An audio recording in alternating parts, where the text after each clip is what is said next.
অনেক বন্ধুরা জিজ্ঞেস করেছেন যে পেঁয়াজের ব্রেস্টটা ভালো হয় না, সুন্দর হয় না। আমি এর আগে বহুবার পেঁয়াজের ব্রেস্টটা দেখাচ্ছি, আমি আজকে আবার পেঁয়াজের ব্রেস্টটা দেখাচ্ছি। পেঁয়াজের ব্রেস্টটা সুন্দর মচমচে হওয়ার পূর্ব শর্ত হচ্ছে পেঁয়াজটা দেশি পেঁয়াজ দেওয়া, যাতে পেঁয়াজটা পানি না হয়। আমি এই দেশি পেঁয়াজ দিয়েছি, এরকম ছোটো ছোটো পেঁয়াজ আমি কেটে নিয়েছি, ছোটো ছোটো পেঁয়াজ, কেটে নিয়েছি আমি, খুব পাতলা করে দিয়েছি সবগুলো সাইজ। দ্বিতীয় শর্ত হচ্ছে ফ্রেশ তেল থাকবে এবং তেলটা ভালো হিট থাকবে। যদি তেলটা হিট কম হয়ে যায় তাহলে পেঁয়াজের ব্রেস্টটা মচমচে হবে না। তৃতীয় শর্ত হচ্ছে পেঁয়াজের ব্রেস্টটা যখন লাল হবে ঠিক তার আগের মতো উঠে নিয়ে রাখতে হবে, রাখলে ওরা অটোমেটিক লাল হবে। চতুর্থ শর্ত হচ্ছে পেঁয়াজের ব্রেস্টটা করে কোনো কাগজের বার বা টিস্যুর বার রাখা যাবে না, তাহলেই সগিয়ে যাবে। তো চলেন, আমার তেলটা হিট আছে, আমি এইভাবে করলাম, এইভাবে রাখলাম। কেন? যদি তেল উতলে যায় তাহলে সাথে সাথে যেন আমি এটা সরাই দিতে পারি এখান থেকে।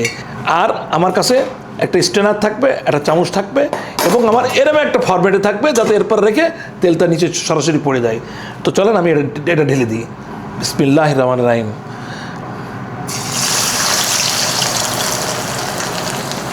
আর পেঁয়াজের ব্রেস্টটা করার সময় এখানে হাত রাখবেন না, আপনার হাত পুড়ে যাবে কিন্তু। পুরো হিট করে নিয়ে, হিটটা কমাই দিয়ে পেঁয়াজ ছাড়েছি, তারপর আমি আবার হিট বাড়াই দিছি। এই ফুল হিটে পেঁয়াজের ব্রেস্ট হবে। আর পেঁয়াজের ব্রেস্টটা যখন শেষের দিকে হবে তখন হিট কমাই দিতে হবে। পেঁয়াজ গরম তেলে ছাড়বেন, তেল ঠান্ডা হয়ে যাবে, কারণ পেঁয়াজের ভিতরে পানি আছে। আর পেঁয়াজের ব্রেস্টটা তেলে ছাড়ার সাথে সাথে এইভাবে করবেন না, এইভাবে ঘটবেন না। যখন একটু হালকা হয়ে যাবে তখন এইভাবে ঘটবেন, আমি দেখাচ্ছি এইভাবে। আর সাইডে সাইডে সবসময় নামাই দেবেন যাতে না পুড়ে যায়। দেখেন এর কিন্তু 50% হয়ে গেছে, আমি দেখাই 50% হয়ে গেছে, কিন্তু এইভাবে চলবে। এইবার আপনি মাঝে মাঝে এইভাবে চালাবেন যাতে মাঝখান থেকে উঠে দুই পাশ থেকে সরে যায়। এই দেখেন পেঁয়াজের ব্রেস্টটা 85% হয়ে গেছে, 85% এই ফরম্যাটে।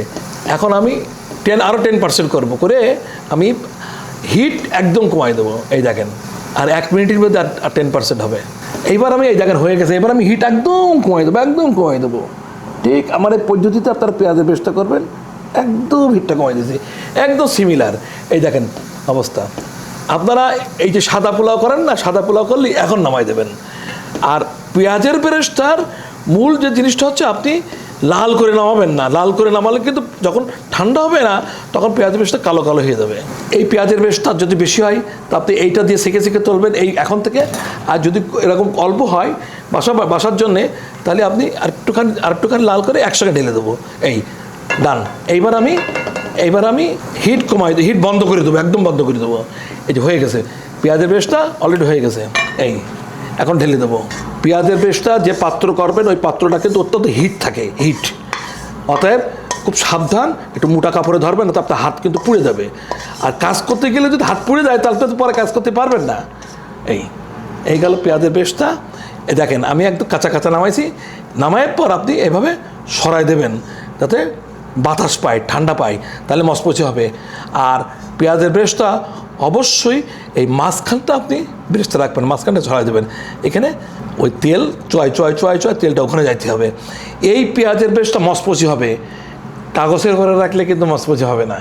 কাগজের পরে রাখলে পেঁয়াজের ব্রেস্টটা আনহাইজেনিক হবে এবং পেঁয়াজের ব্রেস্টটা নরম হয়ে যাবে। তো এই ছিল আমার পেঁয়াজের ব্রেস্টটা। ইনশাল্লাহ আমি আপনাদেরকে পেঁয়াজের ব্রেস্টটা করা ভালো করে দেখাইছি। দেখেন কালার, একদম কালার দেখেন।